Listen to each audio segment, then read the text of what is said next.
Welcome, guys, gals, bots, and pals, to another TTRP. That's a Transformers Talk Raw podcast on YouTube and Spotify. There you can listen in and take us with you on the go if you'd like.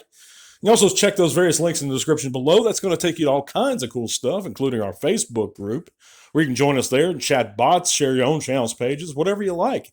You can also help support the channel via Patreon if you'd like. For a mere $3 a month, that goes a long way into supporting our many giveaways and everything else here. But on to the news today, guys. First bit is going to be that the Legacy Core Class Wave 2s have been found at U.S. retail, and that wave consists of the G2 Megatron and Shockwave, I believe, along with the Studio Series 86 RC.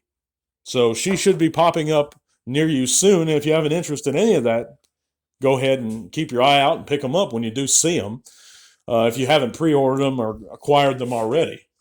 But yeah, they look great. I'm under the impression we don't really need another RC, but if you have a desire for this one, it does look good. Go ahead and pick her up. But yeah, also big news coming out of TFNation is that the first draft from the 1986 Transformers movie was revealed not too long ago. There's a write-up online you can read by Chris McFeely, the Transformer content creator. And it was actually somebody that I know that you probably know too. I'm not going to mention his name. Came to me in private message, a buddy of mine, a real prominent, actually a big Transformer content creator, talked to me about some of the points that it made, specifically the ones revolving around how they intended the Seeker jets to become the Sweeps and Cyclonus to become Skywarp, things like that. At least in that first draft. But that first draft, it brings up many points, many scenarios, many characters that weren't necessarily a part of the finished film. And a lot of things were different.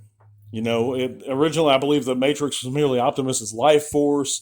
There were things that just didn't make the cut because they either didn't make sense, the writers didn't like them, or the studio didn't like them.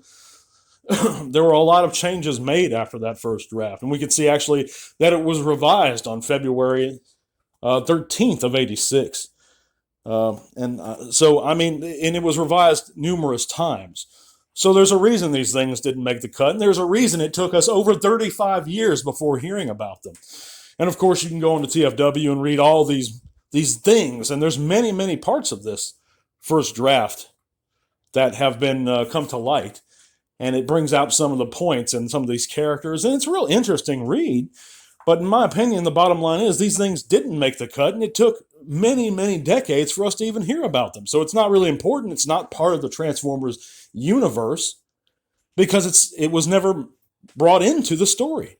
A lot of these things. You know, it's entire characters and scenarios. Banner between RC, who was an entirely different sort of character, like a medic, and Wheeljack. You know, scenarios with Ultra Magnus.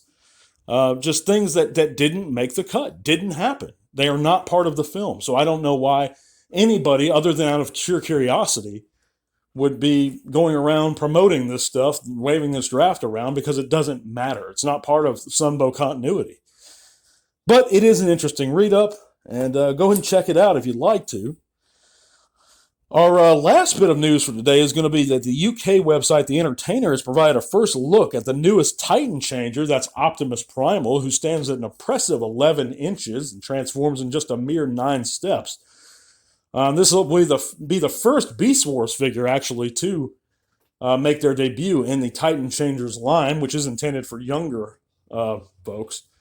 But it is a good-looking figure for what it is, and I'm sure it's going to be made available soon. I appreciate you guys listening. I know there's not a whole lot in the way of news this week, but then there's going to be more to come. We're going to have a larger segment on Saturday. I appreciate everything you guys are doing, just checking out the video, just listening in. God bless you guys. We will be back. Tell R1. This podcast is made possible in part thanks to the amazing support of our patrons. Click the link to our Patreon in the description below if you'd like to help keep T-Talk Raw going strong. Thank you.